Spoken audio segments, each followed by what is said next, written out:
Hello दोस्तों, क्या हाल चाल। आज का हमारा टॉपिक है आर्टिफिशियल स्वीटनर्स। तो आर्टिफिशियल जो स्वीटनर्स होते हैं वो होते क्या हैं, बेसिकली कुछ केमिकल कंपाउंड्स होते हैं जो किसी भी खाने की चीज़ या पीने की चीज़ में अगर स्वीटनेस को ऐड करना है उसके लिए यूज़ किए जाते हैं। And the most important point is कि जो कैलोरीज जो होती हैं वो इनमें बहुत कम होती हैं। तो without adding calories, much calories, we can increase the sweetness of any food using the artificial sweeteners. तो बेसिकली हमारे पास 5 टाइप्स के इम्पोर्टेंट जो एग्जाम पॉइंट ऑफ व्यू से इम्पोर्टेंट स्वीटनर्स हैं वो डिस्कस करेंगे। तो अगर ये जो आपको स्क्रीन पर दिखाई दे रहे हैं एस्पार्टेम, सैकरिन, सुक्रालोज, एलिटेम, नियोटेम, अगर इनको हम कंपेयर करें शुगर के साथ स्वीटनेस में तो हम देखेंगे कि जो एस्पार्टेम है वो 100 टाइम्स ज़्यादा स्वीट होता है शुगर के कंपैरिजन में, और नियोटेम जो होता है वो तो 7000 तक टाइम्स तक स्वीट होता है। और ये जो हमने सारे जो 5 इम्पोर्टेंट आर्टिफिशियल स्वीटनर्स हैं उनको टेबुलेट किया है और इसी सीक्वेंस में इसको याद करना है, क्योंकि यहाँ से क्वेश्चन पूछे जा सकते हैं कंपैरिजन में कि एस्पार्टेम और नियोटेम में which one is more potent sweetening agent. So इस टाइप से क्वेश्चन RS प्री में भी पूछा गया है और पूछे जा सकते हैं और आगे फ्यूचर में एग्जाम्स में भी।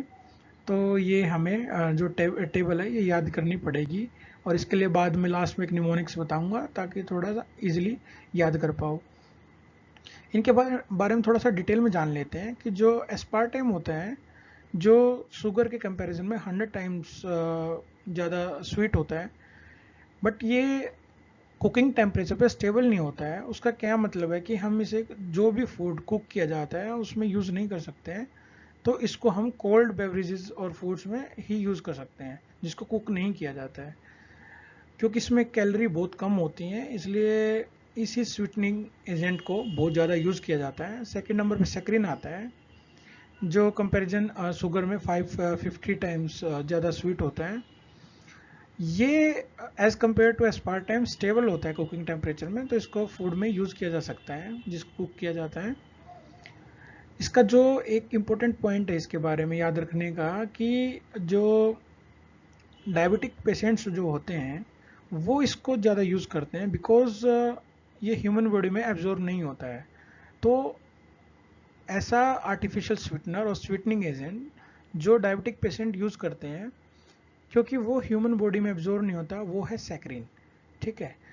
इसके बारे में एक और पॉइंट है कि इसको ऑर्थोसल्फोबेंजामाइड भी बोला जाता है। ये किसी PYQ से उठाया हुआ टर्मिनोलॉजी है। ये किसी एग्ज़ाम में छोटे एग्ज़ाम में पूछा गया है, तो इसको बस इंक्लूड कर लिया है कि कभी रिपीट ना हो या किसी NCERT में कहीं किसी बुक में मेंशन है तो पता चले कि इसको फिर कभी पूछा जाए, रिपीट हो जाए, तो इसलिए इसको इंक्लूड किया गया है। याद हो तो ठीक है, अदरवाइज चलेगा। नेक्स्ट है सुक्रालोज जो 600 times more sweeter than the sugar, और ये भी स्टेबल होता है कुकिंग टेम्परेचर पे, तो इसको भी फूड में यूज़ किया जा सकता है, वैसा फूड जो कुक किया जाता है। और इसका जो एक इसके बारे में इम्पोर्टेंट पॉइंट है याद जिसको मेमोराइज कर सकते हैं वो है कि इसका जो अपीयरेंस है, टेस्ट और स्मेल है, वो शुगर के इक्विवेलेंट ही होती है।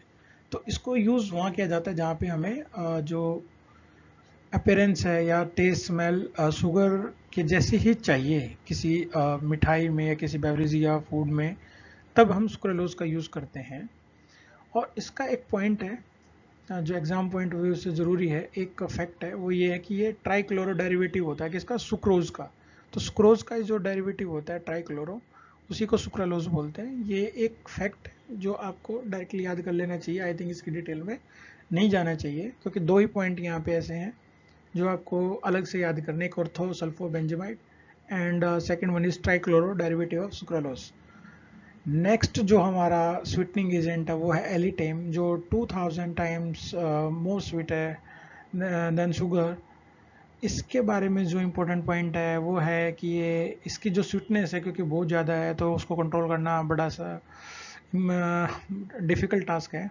सो इसको ऐसी जगह पे जहाँ पे कंट्रोल्ड स्वीटनेस चाहिए वहाँ पे यूज़ करना बड़ा टफ है। ये इसका एक मेजर पॉइंट है।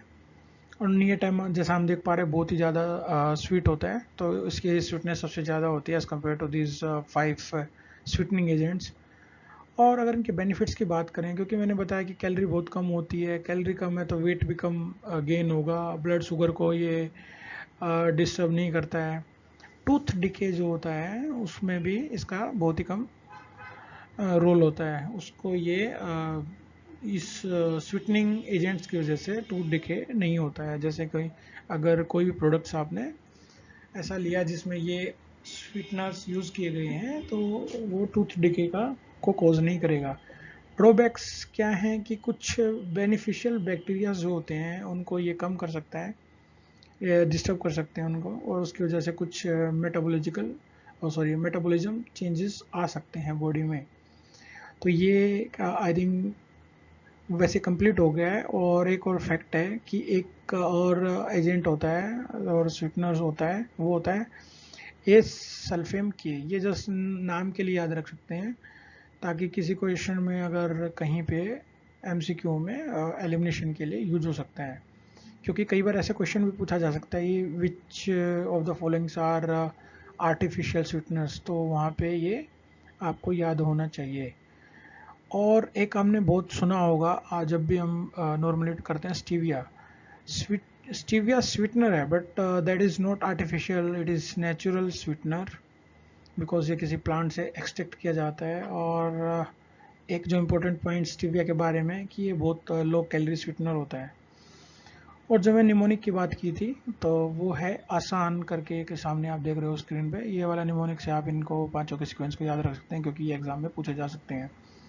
तो ये एक इम्पोर्टेंट चैप्टर है, ये यहाँ पे ख़त्म हो जाता है। इसका स्क्रीनशॉट इंग्लिश मीडियम वाले ले सकते हैं, हिंदी मीडियम के लिए ये रहा। तो आप हिंदी मीडियम वाले यहाँ से ले लें और इंग्लिश मीडियम वाले पीछे पहुँच करके उसका स्क्रीनशॉट ले सकते हैं, हिंदी मीडियम यहाँ से ले सकते हैं। तो 1 पेज में आपका पूरा ये चैप्टर ख़त्म हो जाता है। एग्ज़ाम पॉइंट ऑफ व्यू से इतना ही ज़रूरी है, यहाँ पे कवर कर दिया गया है। स्क्रीनशॉट लीजिए और इसको बार बार रिवाइज करते रहिए, इनके सीक्वेंस को याद कीजिए, इनकी कोई प्रॉपर्टी जो इम्पोर्टेंट है, एक दो प्रॉपर्टी वो याद कर लीजिए। ये नाम याद होने चाहिए ताकि एलिमिनेशन वगैरह में काम आ जाएं, ठीक है। और बेनिफिट्स और ये तो कहीं ड्रॉबैक्स वगैरह तो कहीं सब्जेक्टिव पेपर में यूज़ हो सकते हैं या कभी हो सकता है कि एमसीक्यूज में भी पूछे जा सकते हैं। तो ज़्यादा बड़ा चैप्टर नहीं है, छोटा सा टॉपिक था ये, और ये यहाँ पे ख़त्म हो जाए। बाय।